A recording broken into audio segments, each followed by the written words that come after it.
Hai semuanya, perkenalkan, aku Aurel Karolita. Aku dari kelas 8I.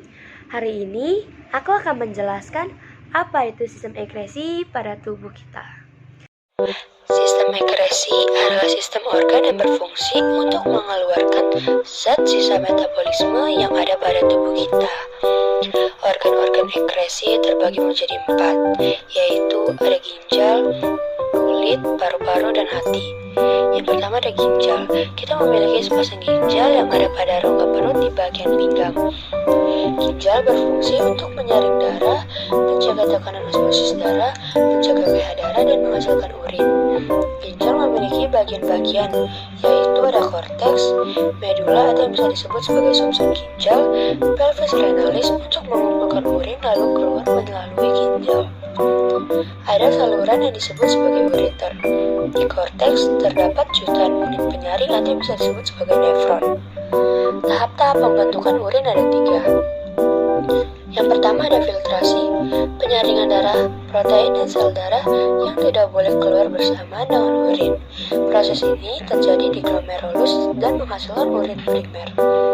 Yang kedua ada reabsorpsi, penyerapan glukosa dan asam amonia. Proses ini terjadi di tubulus contortus proxima yang bisa disebut sebagai TKP dan menghasilkan urin sekunder. Yang ketiga ada augmentasi, pengeluaran urea, amonia, kreatin, garam, vitamin, dan racun. Dan proses ini terjadi di tubulus contortus distal yang disebut sebagai TKD dan menghasilkan urin sesungguhnya. Yang kedua, kita mempunyai organ yang bernama kulit. Kulit adalah lapisan terluar terdiri atas 3 lapisan, yaitu lapisan epidermis, dermis, hipodermi, dan yang disebut sebagai subkuta. Lapisan epidermis, lapisan terluar epidermis tersusun atas sel kulit yang selalu mengelupas. Dan ada lapisan Malpighi, terletak di bagian bawah lapisan tanduk yang tersusun atas sel-sel yang selalu membelah dan sel-sel yang berpigmen. Lapisan dermis, kelenjar keringat berfungsi untuk menghasilkan keringat bermuara pada pori-pori kulit. Kelenjar minyak menghasilkan minyak agar rambut tetap lembab. Kemudian ada pembuluh darah, mengalir darah ke seluruh sel-sel serta ujung-ujung saraf. Saraf penerima rangsang panas, dingin, nyeri, sentuhan, dan tekanan. Setelah itu ada lapisan hipodermis atau subkuta.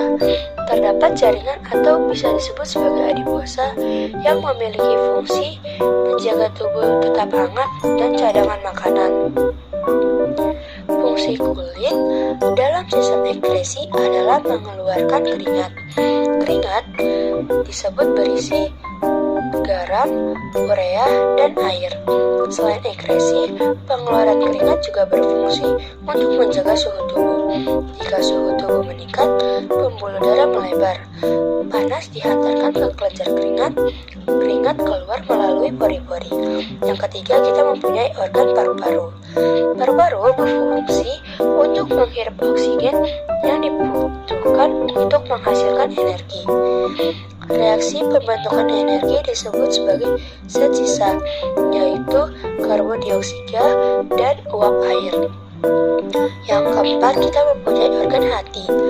Hati kelenjar terbesar di dalam tubuh manusia yang memiliki fungsi sebagai penawaran sel darah merah, merombak sel darah merah, merombak energi, menyimpan gula dalam pembentukan glykogen, merubah provitamin A menjadi vitamin A.